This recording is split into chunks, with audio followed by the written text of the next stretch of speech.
This that squad sound. This is mad now.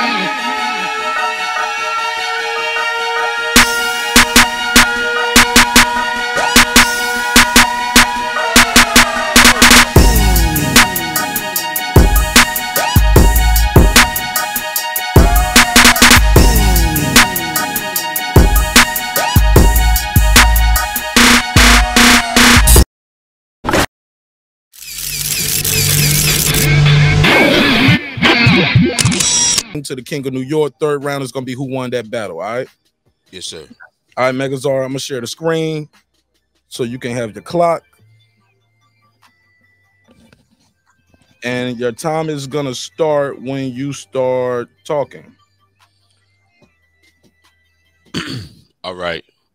Well, Nas's claim to having a bigger cultural impact. That was my personal time to wake up. Nas's claim to having a bigger cultural impact is that we know Jay-Z he focused morely on, not that he didn't focus on the actual craft of rapping, but he also focused on the economics of rap.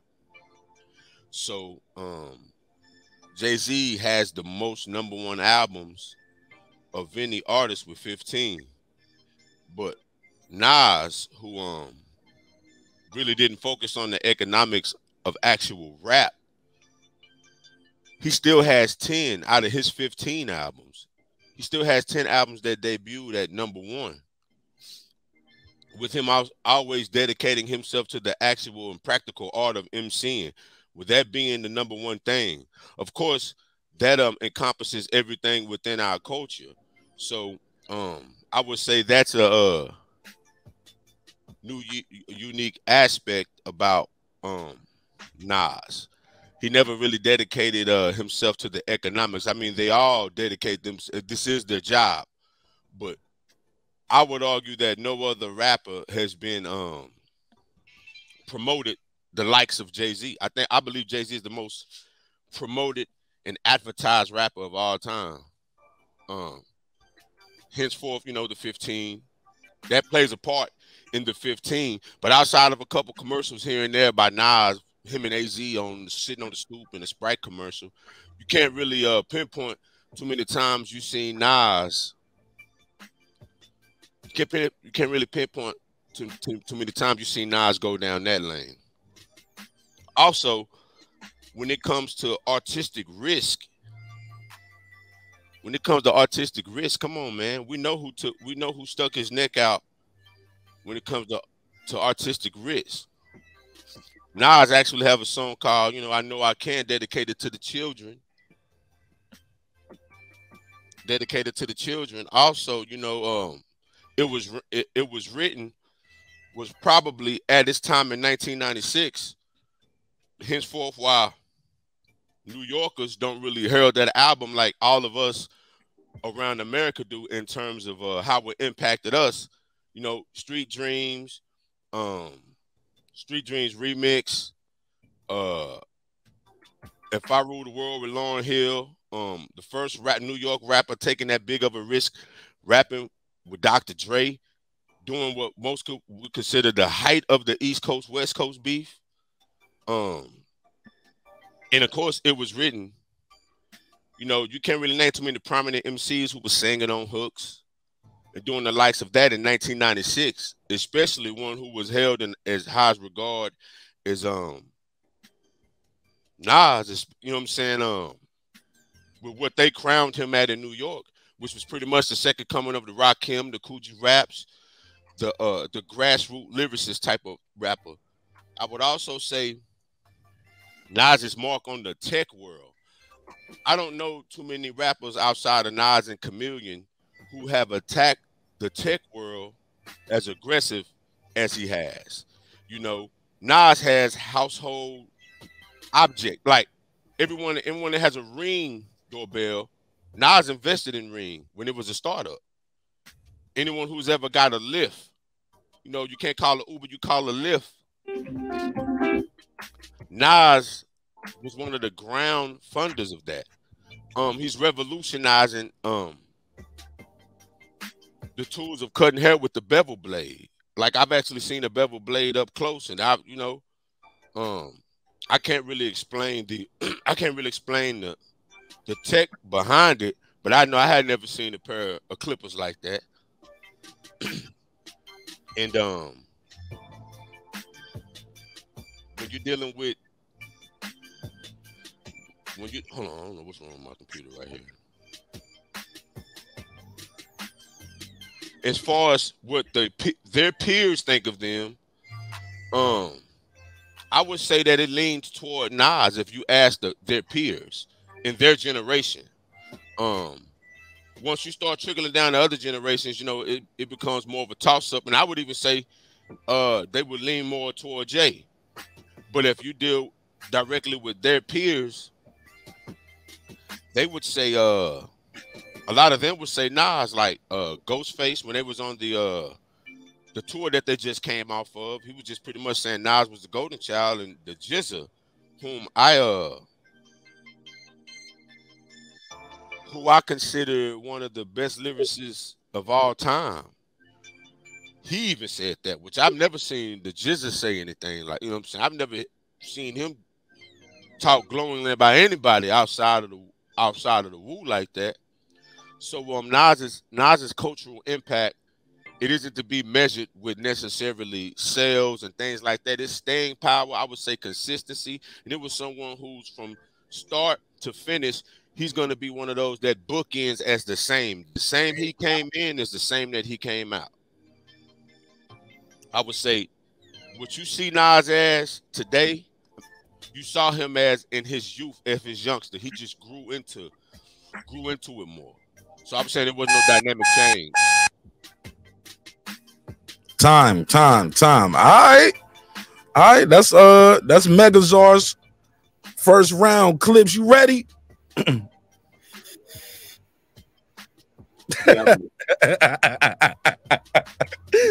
Let's go, clips. He said, "Let me hit this blunt one more time." Hey, look, your time start when you start talking, brother.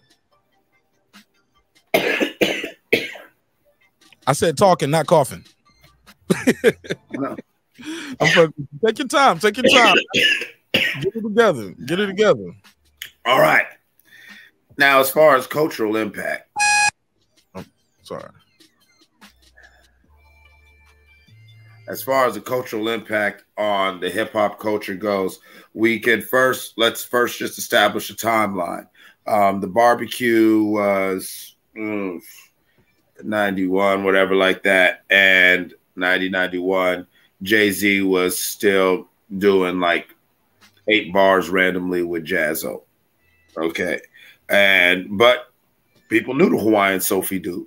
So, all right. So when he came in, no, he wasn't rapping. He was almost like a hype man. In fact, if you look at him, he actually was the blueprint on how you break an MC, how you sit him next to somebody who was, who was established, and he made his bones that way. Nas is the golden child. He came in, dropped Illmatic, and everybody was like, oh, wow, they never heard that before.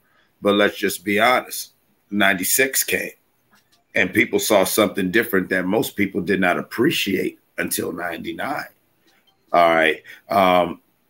Jay-Z's on Reasonable Doubt. Jay-Z is in a suit leaning on a Lincoln Continental. Jay-Z came into the game, as Megazar alluded to, talking ownership, talking CEO mentality, talking true gangster mentality, not corner boy thug stuff. And this was deep because this was one of the first times you hear this period in hip hop, whether New York, down south, West Coast, whatever, you hear somebody really expressing the mentality and the philosophy, the mens rea of a boss, not a worker, not a charismatic worker, not a deep thinking worker, not a king in the making, which Nas was championed to be. Now, with that, you look at the risk that Jay-Z took.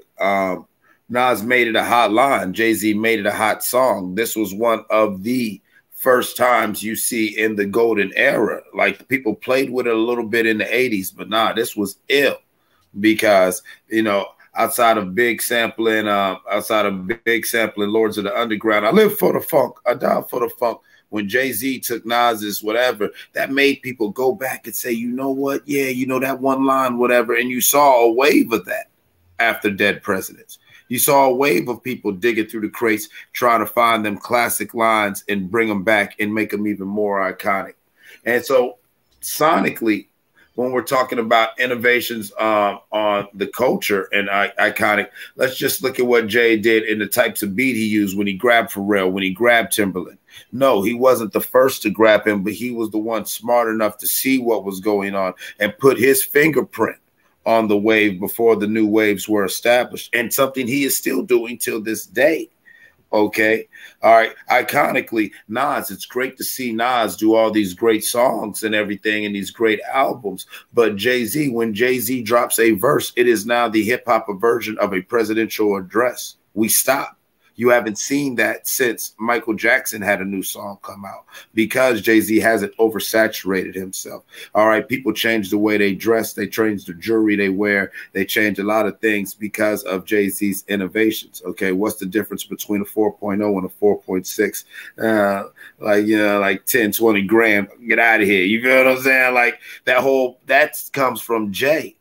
Now, as far as when you was talking about the accolades, Megazar, remember Wu-Tang and Nas are like this. There even was versions of the It Was Written album with the Wu-Tang W in the back of the Queen's logo. Okay, like, you know, Nas and Raekwon are like this. So as much as I'm a Wu baby, that's a little biased to go ahead and say that. Now, as far as consistency, you see a boss, you see a billionaire, you see a global icon who's not just sitting on tech and all like this. Jay-Z sits on UN councils. Okay. And this is something that he said he would do on his very first album. So if you want to talk about consistency, we see a corner boy who's grown into a king. With Jay-Z, we've seen a king who has expanded his empire in front of our eyes. You've got to recognize the difference in that. Now, is Jay-Z being over promoted? No, I think Jay-Z always puts himself there. Jay-Z keeps himself so damn relevant that when you want to see, remember them Super Bowl commercials with him and Don Chula and everything, and what name another rapper at that time who you think that has that sort of reach where no, he can go to the suburbs, he can go to the international market, and he can always, and just by showing him, you tap in and give your nod to the hood. Nas, we embrace him in our aspect of the culture and the bricks and the whatever. Jay-Z's always had just a bigger reach because sonically Jay-Z's songs were made for hustlers. Jay-Z's money talk is something that is universal. The liberation, the empowerment, and the knowledge, wisdom, and understanding ain't always for everybody, as we all know, as we live our life. So Jay-Z's innovations is he put the medicine in the candy, and while you thought it was materialism and platinum stuff, we saw that he was a very deep activist, a very deep thinker, or whatever like that, who backdoored a lot of people into higher streams of consciousness and higher flows of vibrations. And more importantly, Jay-Z's artists and artists that Jay-Z has impacted, how many icons has Jay-Z brought to our culture? You cannot say the same from Nas. You can't say the same about Nas's baby moms or ex-wives. Jay got him on that. All right. Okay. Check 1, 2. All right, let me put a survey in the chat. Who won round one? Let me see. Let me put a survey up. We're gonna see who won round one. While I do that, let me see. Mega Czar. Who won round one? Again, take out your opinion of whether you like Jay more or you like Nas more. Vote based off what the guys did in their battle. All right, so I got a survey up. Who y'all think won? I'm not gonna vote because I don't want to lead the witness, but I'm telling y'all that was a pretty good round. But I am taking notes. So after the battle, I will tell y'all both what I thought of y'all performances in these rounds. Definitely gonna tell y'all what I thought was dope, what I thought y'all could have did better at. What points I was like, you missed this one right here. This one right here would have would have been the end. That would have been one of my main things. So, all right. Somebody said, but Jay-Z idolizes Nas. That's the truth. Mike from Boston. Who did you pick? He said, which guy was arguing for which rapper? Oh, so you missed the whole battle. You missed the whole first round. Clips was arguing for Jay-Z had more of a cultural impact. Megazord was arguing Nas had more of a cultural impact. All right, so Clips had Jay-Z more of a cultural impact. Megazord had Nas had more of a cultural impact. King KO say Jay didn't idolize him. Somebody said Eclipse, spell my name. Bro, I'm just typing it on the fly. My bad, bro. They know it's you. My bad, homie. What I write? I ain't proofreader. What I write? I just wrote Clips. My bad. My bad. I just wrote it real quick. My bad. Do I gotta write that guy Eclipse 330? So I need to type that out and copy and paste it because I'm gonna mess up. Nah, don't do all that. We ain't doing all that, man. We in the neighborhood, man. Come on. I'm just all right, real quick. Megazord, how you think you did with your round? And Clips, how did you think you did with your round? You really can't. If I'm being honest, like I told you, I love both of these guys. They're both my number one.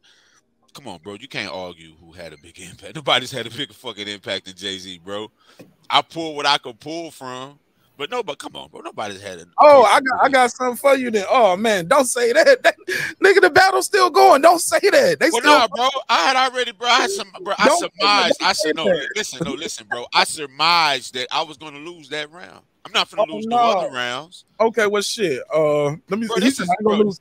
This is Clips I'm going against. This is somebody that we could go toe for toe, day for day. We won't run out of ammo, bro. Like this is Clips. So I already knew the Clips know too much for me. I couldn't fit a fat. I can't fit a fat on none of this. I wrote some notes down, the things I thought you could have nailed on differently. I thought there was some things you could have did differently, and I thought some things could have flowed different out. Clips too. I even thought Clips did some things good and did some things that I thought he could have did differently. But that's just my opinion. All right, I'm gonna close this one down. This look resounding right here. This looks resounding. Got 2 more minutes on the survey. I'll leave it up for 2 more minutes. Matter of fact, 1 more minute. And we're going to the next round.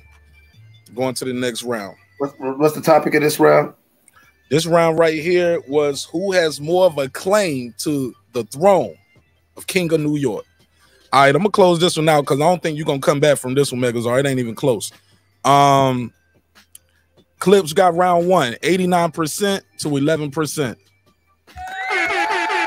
90. Actually, it went up 90% to 10%, Clip. So out of the 20 votes, Megazord, you got 2 votes out of 20. All right.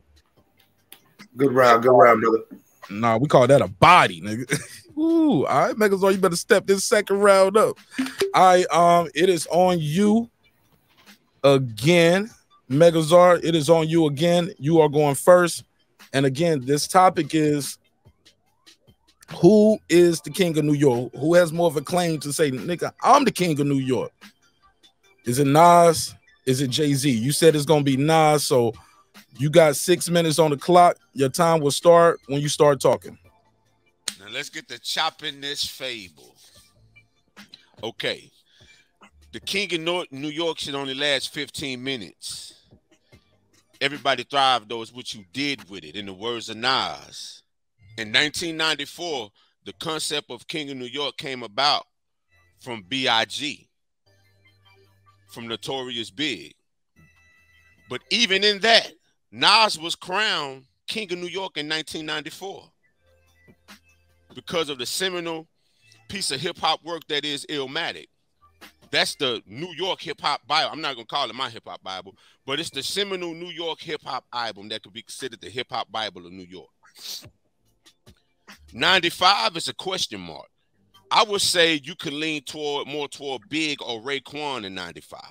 You know what I'm saying? It's either Big or Raekwon in 95. Nas is in the mix. You know what I'm saying? He got a lot of things that didn't make Illmatic was floating around New York, and people were buzzing like, damn, if this shit would have made Illmatic, you know what I'm saying? 96, Nas. It was written. But I must say, in 96, Sean Corey Carter was definitely on the horizon because no one had heard anything like Reasonable Doubt. Clips was 100% right. but nobody had heard anything like it was written either. And then we would know Big would go on to smash everybody in 1997. Even though that year would be his untimely demise, Big, no doubt, in 97 was the king of New York. Now comes the Hove years, because Hove had a run. 98, Hove, even though DMX may be hotter throughout the country, but in New York, nobody was comparing Jay-Z and DMX. There is no comparison in terms of rapping ability. There's no comparison. DMX and like I say, DMX was hotter nationwide for sure. But in New York, Jay-Z was king of New York. In 99, Ho was the king of New York. In 2000, Ho was the king of New York. Ghostface was right there with Supreme Clientele, though. He was on his 2001, something happened. Something very drastic happened in 2001. And I ain't talking about no damn Twin Towers. Nas for Dolo went at arguably the strongest record label in rap at the time. One we could call Rockefeller one of the greatest musical institutions of all time. Nas went at that institution, at Jay-Z, and brought the institution down. And I'll save the clip for later. Dame Dash, in his Breakfast Club interview, said that Ether was the only chink in their armor, and it was the beginning of the end. These are Dame Dash's words. You know what I'm saying? And I'll play that clip next round. We'll get to that next round when I'm really starting to chop the fable. But Jay-Z went at them. Nas went at Rockefeller. Not only did he go at Rockefeller, he stood alone and won. They had multiple polls. They had on Hot 97, on Power 103, they had multiple polls that Nas take over Ether. Super Ugly, Ether. Multiple polls, Ether was the winner. So I would say in taking down a man who was firmly positioned as the king of New York, taking him down for himself and ultimately striking the blow that would eventually end the conglomerate that is Rockefeller. Dame Daddy, Dame Diddy, Dame Dummy, oh, I get it, you Biggie and he's Puffy. You know what I'm saying? Just so much witty things that seem like they were jokes, but they proved to be truths. And I would like to say this. Nas was coming off a double platinum album. Nostradamus was double platinum. Oh, he didn't revive his career. The nigga was coming off a double platinum album. What happened was Jay-Z tried to sneak attack during a quiet time in Nas's life.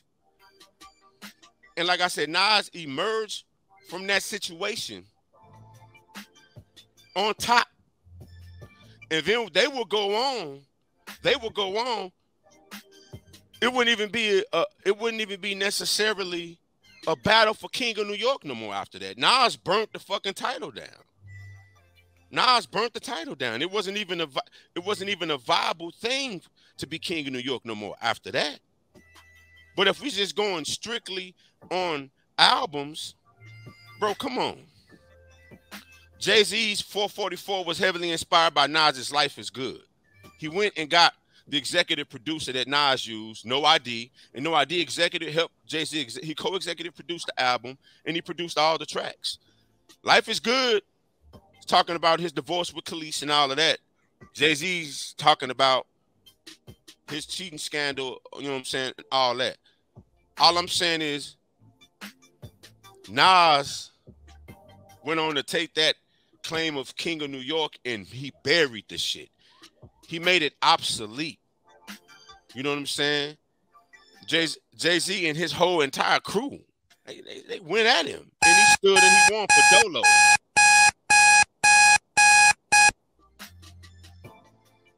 All right, time, clips. You ready?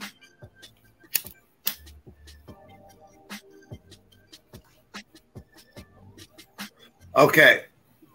Now, before we start at the beginning of the King of New York thing. Let's go when it became obsolete. Nas did not make the title King of New York obsolete. The post 50 Cent era made that title obsolete and made people look back to the golden era so nostalgically, like some Hellenistic period where it was all good. The title King of New York goes back to when Kool Moe Dee and Big Daddy Kane was going at it. Kool Moe Dee, Ice-T, even though Ice-T wasn't from New York, when they was battling for it. Nas coming from the Cool G Rap, Queens Mike line. If you want to look at this line of succession of the kings of New York, Cool G Rap was never the undisputed king of New York, but he was one of the most feared lyricists to come out of Queens still to this day. And so when he taps this 16-year-old and throws him on the barbecue, everyone's like, oh my God. Jay-Z was known, but he wasn't on track outside of his little features with Jaz-O. But on Jay-Z's album, of the three titans that everyone would argue in that early 90s era, the Biggie, Jay-Z, and Nas, Jay-Z shows you. Because not only does he go toe-to-toe, bar for bar with Big, they do it in the back and forth classic style that shows you that, yeah, we do this, we've done this.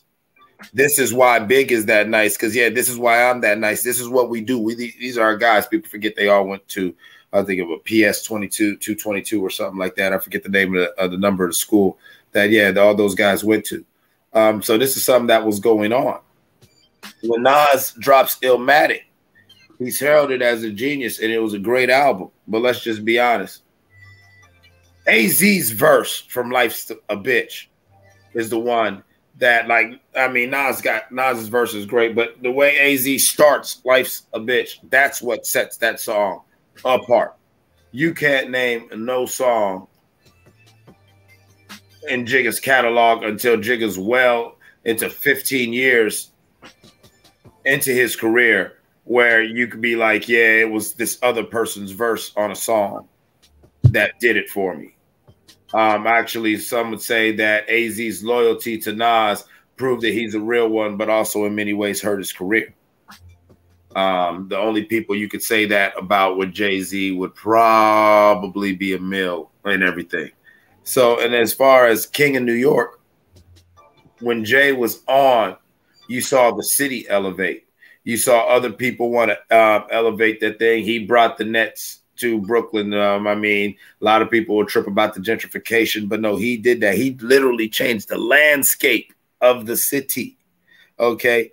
All right. He has a song, Empire State of Mind, which is the anthem for the biggest city of the world. Okay. This is Wiz Khalifa's Black and Yellow. If you ever been to Pittsburgh, you know how crazy it is. Like, he refused to sell it. They offered him like $190 million something for the song, and he refused to, and everything like that. Like, yeah. But imagine that he has the theme song for New York City. Okay. So this goes beyond, once again, when it comes to Jay-Z and Nas, you can't argue these things based off the purest form street level.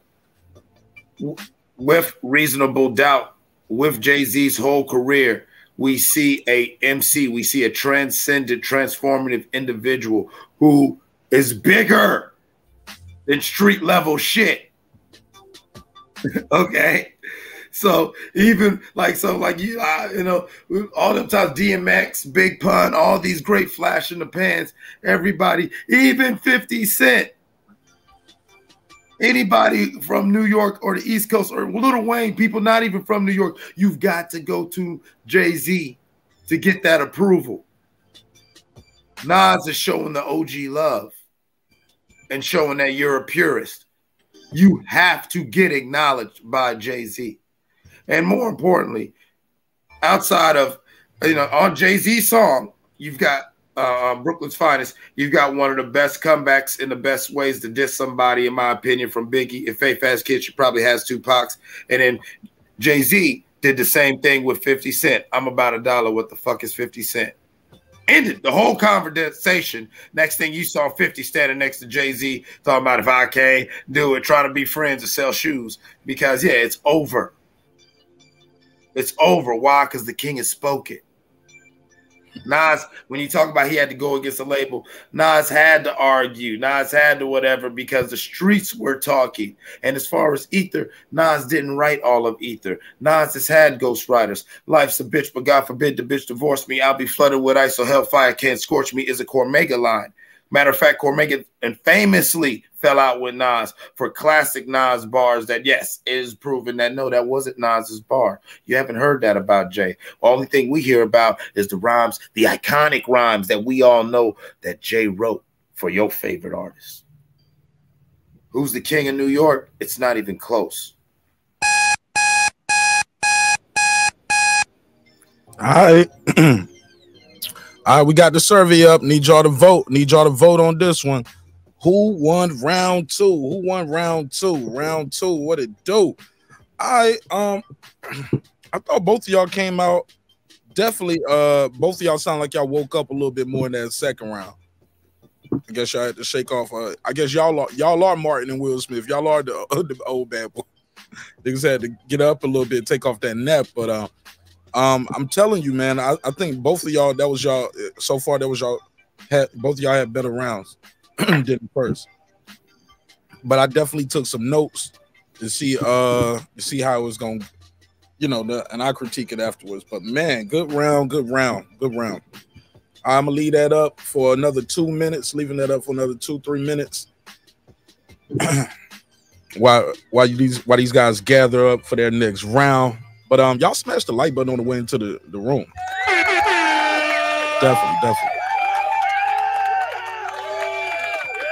Y'all are crabbing on the like button. All right. But we're gonna go right into round 3. We're going into round 3. Round 3 is gonna be a very important round. Round 3 is gonna be who won that battle. Who won the battle between Jay-Z and Nas? Now, I've heard some people say Jay-Z won. Heard some people say Nas won for different reasons. But that will be round 3. Who won? There we go. Who won? Jay-Z Nas battle. All right, so look, I'm gonna go into the survey and see what they saying in the survey. Again, who won round 2? Who won round 2? I need y'all to let me know in the chat. Also, let me know what y'all voted in round 2. Let me see what they saying. He said, "Yo, this is intellectual rape in clips 2-0." All right, shout out to Ty Boogie. Let me give him the drop. I'll give you the $2. You give him the $2. All right, pay him the $2. Oh, pay the $2. Mark Summers. Cameron had a whole song exposing the bars Jay-Z stole. The boxing scientist said Nas is great, but he's a simp. He said that's why Jay smashed his baby mama and Nas didn't do anything. And then he got played by Khalees or whatever her name is. Mike Boston, huh? Can I just want to chime in real quick. Can me you and Megazar agree as all MCs and people who do hip hop? Okay. Saying a Biggie line is not stealing a line, especially when you understand their relationship. If I am gone, okay, listen to my words. If I have somehow, God forbid, were to die right now, I would hope that some people who really fuck with me go through my shit and at least could motherfucking, you know what I'm saying, you know, do a callback or whatever to a line or something like that as just keeping my name popping. I would hope so. If you understand what the culture of MCing means. Marq Nash, Megazar as MCs, would y'all not agree? I don't think that's stealing bars. Not to my I wouldn't say that's stealing bars. I would say that in a battle that could be used against you though. That I wouldn't say that's necessarily stealing, but in a battle I could use that. All right, Mike from Boston said that super ugly track was an embarrassment, which Jay-Z ended up apologizing for. It was basically him just admitting he lost. King KO said Jay-Z signed Nas to Def Jam, so Jay-Z won the war. Mike from Boston. He said he always wanted Nas. He always wanted Nas respect. That's somebody they need to change that. Jay-Z didn't sign Nas. Doug Morris and L.A. Reid signed Nas. Jay-Z brokered the deal. So let's not get it confused, because if Jay-Z is not an executive producer on none of Nas's albums on Def Jams, he don't have to be. Hold up, but just because he the president of the company at the time, though, right? Yeah, he was one of the presidents, but he didn't sign him. No, he didn't sign. Is what I'm trying to tell you. Doug Morris and L.A. Reid signed Nas. Jay-Z brokered the deal. Jay-Z got Nas $21 million. Bro, it ain't even time for you to do your debate, bro. I'm trying to read. No. I get what niggas are saying. But look, I don't want y'all to waste parts of y'all verse. I mean, parts of y'all bars on this. I was trying to read these comments though, because I can't read them during the battle while y'all battling. And I do want to say this though, Megazar. If Jay-Z said no, that nigga probably wouldn't have been over there. He the president of the company. That means something. Broker the deal, I get it. But far as just because his name ain't the executive producer on your album, don't mean he didn't have nothing to do with it. It's a lot of people that are presidents of the company and they're not the executive producer on the album. So I don't get the point of he's not the executive producer. But let me see what they're saying in here. I think that's enough time on the votes. All right. Clips got round two, got round one. I mean, got round one and got round two. Megazar, you need this round, man. You need this round. You need this round. You ready? Yeah, I'm ready. Where we taking it from? We're talking about who won out of Ether and Takeover. No. I'm saying like it's on you. It's on round two. Is on you. It start when you start talking. All right. Well, Mark, I was pretty much trying to stick to the Are you using your money round on this one? Yeah. All right. You ready? Yeah, I'm ready. Yeah, I got a couple exhibits I want to bring. Could you bring exhibit A for me, Mark? Exhibit A, okay. All right. I got it right here. Timestamp 126 is what you sent me, right? Yes, sir. All right. The Ether thing happened. He was like, Andrew, 120. I remember about that day, and for me, what I don't know, just was a moment was after, because I felt bad. I never seen him like somewhat defeated and that. So we walked out the room. I was like, stop it right there, Mark. You can stop it right there, Mark. Like, okay, go ahead. She was pretty much talking about how she never seen Jay-Z defeated, and Angie Moore had interviewed Jay-Z like 10 times prior to that. And she had never seen his demeanor like that. And this was directly after Ether, when they had a show for Jay-Z the day after. A show the day after. But I'm not done. Bring exhibit B. Bring exhibit B. Because Jay likes to talk about how well, no, just bring exhibit B. I referenced this one in my last round. Real celebrity, real. I referenced this in my last. Get cable-free live TV. It's pretty much when I was talking about Dame Dash and what he said about Ether. And what real people. Real.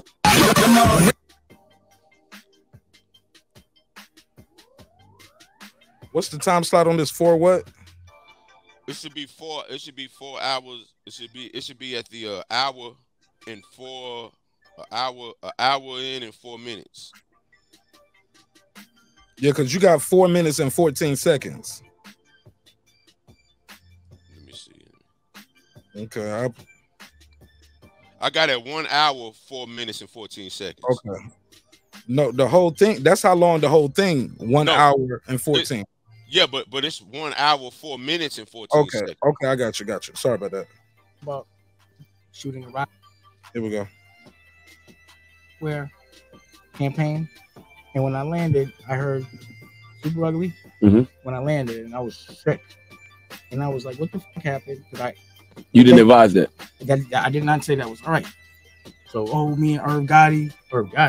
So I called Irv. I'm like, Irv, why the did you, he's talking about, all this kind of stuff that we don't do. And I wish I could have rewinded it to like, why y'all didn't call me so I could have told you not to do that. You understand what I'm saying? Mm-hmm. So in the moment, an artist who's inspired is he's gonna try to fight, but he must have had somebody there that Jay didn't have that day, because that was the only elbow we really took. That was the beginning of the end, really, you know, because we were unstoppable before that, but we messed up. But someone was there to tell Jake, like, you bugging, this ruined you today. You drinking. All right, you can stop it. You know what I mean? Someone older or smarter. Okay. Stop it, Mark. In the whole, you know who I paid, God, Church Light Publishing. That's some bullshit also. Play the last line of evidence and then I'm gonna drive it on home. I got the timestamp start at 50 seconds, right? Yes, sir. We got MC Social. 2%. So here's the truth about that story. Right. I was there. So when Jay-Z says he was fucking with him. I know who I paid, God. Searchlight Publishing. So here's the truth about that story. Right. I was the head of promotion, CHR promotion at Def Jam. Right. We're about to put out Reasonable Doubt. And Biggs, Dame, and Jay came to me and they said, hey, we got to clear the sample on Dead Presidents. I'm out for presidents to represent me on Phil Madden. So I said, yeah, it's not a problem. Give me a check for $2,500 and I'll clear it. It's not a problem. They were like, that was it? Yeah, I said, that's it. Went to Zomba. I saw the president, Richard Blackstone. I said, hey, this is what we're going to take. I said, but we'll take 50% of the publishing. So Nas owns, yeah. So what I love to say is, while Jay likes to say that, Nas owns Jay's publishing. Jay does not own Nas's publishing. Wait, what? From that record? Correct. From that record, correct. He took 50% of the publishing. Exactly right. I made that deal. Wait a second. So when Jay dropped Reasonable Doubt again in 2005, right? That was 2005 when he did the thing at any printing printing that says Dead President, Nas owns 50% of that song. All right. And I own none of it. I administer. So what I do is, all right. So the whole, and you didn't get a corn dog. You was getting fucked, and I know who I paid. Searchlight Publishing. Yeah, but Nas owns 50% of that song. You may have paid MC Search to actually clear it, but Nas gets the publishing from it. So that's another fable that was in the ether. Now let me just go and stick to Jay-Z's words, like, cause I mean, I can't say it better than what he said it. I will not lose, for even in defeat, it's a valuable lesson learned, so it evens it up for me. When the grass is cut, the snakes are show. But I gotta thank the little homie Nash for that, though. What is he talking about? Again, he's alluding to the fracture that was happening in Rockefeller because Dame said he didn't agree with Jay-Z doing Super Ugly. Then a lot of things ensued. Cameron became a president while Jay-Z was overseas on his European tour, and he hits it on Hovey, baby. Hovey's home, the global phone, the #1 rap recorder was back. You cats overfelt yourself. You couldn't help yourself. Now witness the real. In my absence, caps get absent-minded. Now I got to remind them why I'm in the position that I'm in. He's talking about Dame, and he's talking about Dame exalting Cam to executive position without even letting him know. And you know, Nas said, y'all niggas deal with emotions like bitches. That's what Nas said. The whole breakup and the whole ensue of what happened to Rockefeller, it was an emotional type of fallout. It's emotional type of fallout. So here it is, when Nas saying, is he damn diddy, damn daddy, you damn dummy? Oh, I get it, you biggie. He's Puffy. Rockefeller out of Ace. That was the end of his chapter. It's the guy y'all chose to name y'all company after. It's more so about the exploits and individual characters, because it's secrets that go on in the back streets of New York that all of them know about, and that's why all of them alluding to, and that's why Jay-Z got so tight that he would talk about the whole Carmen situation. You know what I'm saying? And make a song about that, which backfired terribly against him. And again, to prove to the point that Nas won this ether shit, You ever seen the dude that said, if you beat me in a fight, you're gonna have to fight me every day? That's what Super Ugly is. That's what the blueprint, the song he got Blueprint squared on Blueprint. That's what making the entire Rockefeller team, when they heard Ether premiere at a club where the DJ didn't stop playing it, he waited till they walked in and played Ether. That's how Jay-Z first heard Ether, in the club. Everybody went, all the Rockefeller went to the studio to make This Is About Nas. And it would happen for a couple of years. They would, you know what I'm saying, they would send a couple of, that's the epitome of losing. That's the epitome, oh, the nigga gotta fight me every time he see me. That's what that is. So when it comes to Ether versus Takeover, or Ether versus Super Ugly, Nas said it's the Ether, the shit that make your soul burn slow. You know what I'm saying? Y'all niggas deal with emotions like bitches. What's sad is I love you because you're my brother. You traded your soul for riches. My child, I watch you grow up to be famous, and now I smile like a proud dad watching his only son that made it. You seem to be only concerned with dissing women.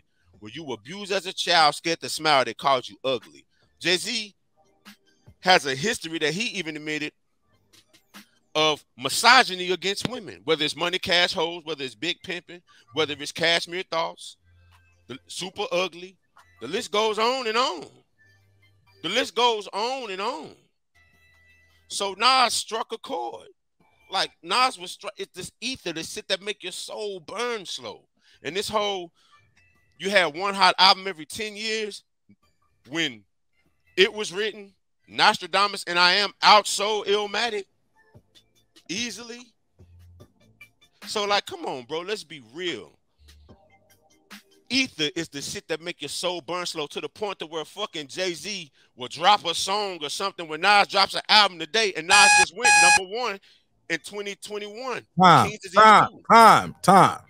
Time. All right. Clips, it's on you. You using the money round on this one, or you still doing sixes? We're gonna keep it on 6, my G.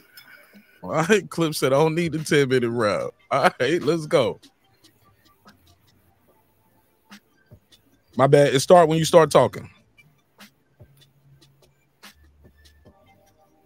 Megazar, you are too adept of a hip-hop historian. I respect you too much as an MC. I don't know why you would take the stance of a casual fan. The battle is not Takeover versus Ether. Okay, Ether was a fire song that was a corporate hit on Jay-Z. Columbia planned this out. Nas had teams of writers, several versions of this song, a planned release. That's why, like you said, you gave me the evidence. I don't need 10 minutes. I don't need tapes. You told me this was something planned because Jay was that nigga and everybody wanted to see how he would act if he was hit. Same reason why we're hype about Ryan Garcia, Tank Davis. Shout out and stay tuned in the neighborhood. Yes, I'm plugging other things because this battle's done. Okay? It's done. They're playing with this man.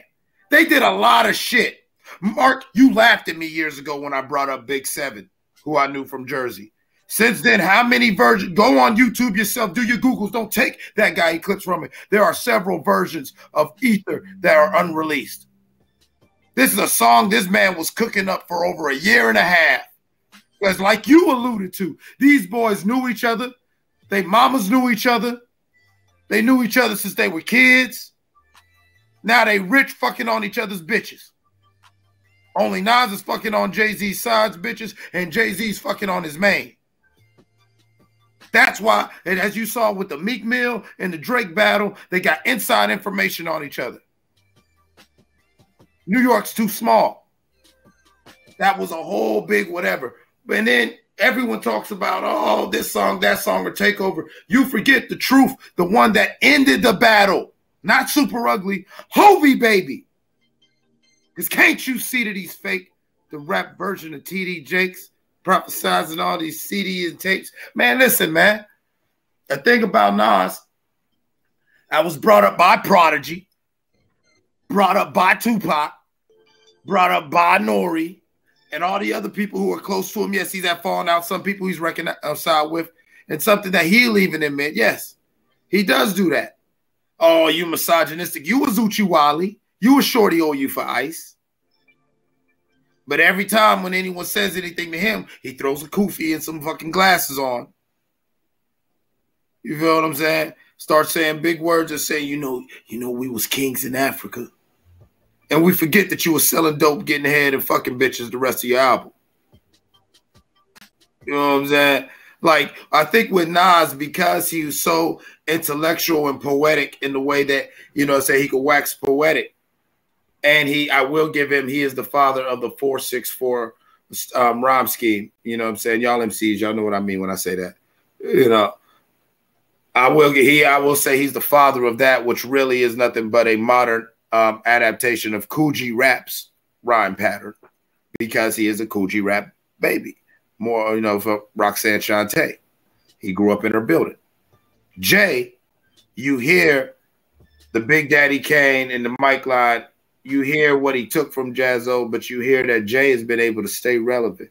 Jay won that battle because at the end of the day, they cried foul about Super Ugly. Super Ugly probably wasn't the best song that Jay did. But what people cried foul about wasn't about the song, but, oh, you talked about skeeting on baby seats and poopy poo-poo. Man, it's real. It's a battle. If you can only just talk about the shit that you heard from, say, some groupie bitch who hangs around with us that you fuck on and try to get everyone in his motions, it didn't break up Rockefeller. Rockefeller was already teetering. The egos were already clashing. And that's why Jay said, yeah, that was a great thing. Because everyone thought that, oh, so Jay-Z's on the ropes, Jay-Z's on the ropes. It got Jay the opportunity to look at who's around him. And he handled it like a boss. Look how Nas handled internal turmoil, whether the things with his personal life or whether things within his label. We saw full collapses and full fallouts. We saw Jay capitalize on it and, in fact, take the entire culture through the transition and transition the culture as he transitioned his companies, inventing whole new sounds, whole new waves that Nas himself rode. These two are very complementary. They are not opposing factors. I rest in peace to Big L, because if Big L was still alive, this conversation could get more interesting. But since the dynamic is Nas and Jay-Z, Jay-Z won that battle, okay? Because Jay-Z saved real things. Nas is going off a rumor and innuendo. Nas even went to the point of sampling Tupac's voice, even though Tupac was saying, Nas didn't play the fuck Nas. He didn't start it with fuck Jay-Z. He said fuck Nas too. On some street shit, that's kind of some sucker shit. A nigga said, yeah, Megazar, yeah, Marq Nash, bring y'all bitch asses outside. And Mark looks at Megazar and says, hey, Mega, get your bitch ass outside. And even makes a diss song about Megazar with my voice saying, Megazar, get your bitch ass. No. Play the Marq Nash too. Round. All right. Y'all make some noise for these two battlers, man. Y'all make some noise for these two battlers, man. Definitely came up here and performed, did their thing. I got a survey up. Asking who do y'all think won that third round? All right. I'm gonna read a couple of these comments and then we're gonna open it up and let you guys get your bars off and y'all can tell me what y'all think. And I'll tell y'all what my assessment was. I opened the panel up so people can call in and join the show as well. Looks like Megazar, you won round 3. So it's 2-1 Clips. What do you mean by that? 2-1 for Clips. Clips is the battle champion.